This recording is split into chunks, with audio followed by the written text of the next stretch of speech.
to grab a horse, but the horse doesn't obey him and Per is captured again. Espen also manages to leave the marsh, and after testing his sword on a tree to see how sharp it is, he makes a plan to save his brothers. Frederick and most of his men start yelling when they suddenly see a bear coming after them, but the burly guard stops the beast to prove it's just Espen wearing the bear skin. Now Espen gets captured too, and Frederick keeps the sword, but he doesn't kill the brothers yet.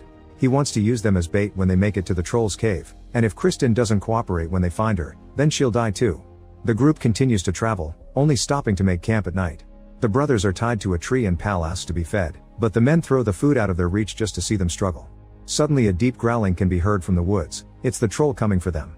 Frederick and his men run away, but the brothers are left behind.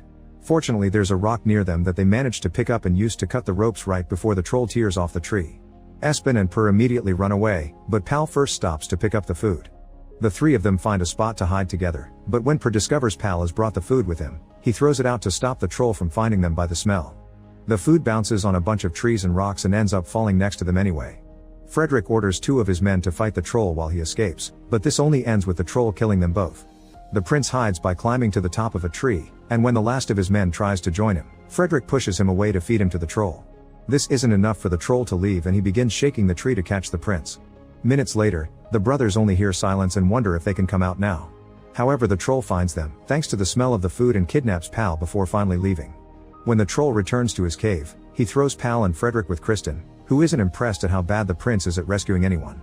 Frederick tries to tell her this is part of his plan, but Pal points out that heard him say he would kill Kristin if necessary. Furious, Kristin knocks Frederick out with a bone, and when she's about to do the same to Pal, he explains he's just a farmer and tells her all about his life. Hearing Espen's name gives Kristin a bit of hope. Back to the boys, Espen begins crying because he thinks losing Pal was his fault. Per comes through and finally admits that while he does complain a lot about Espen,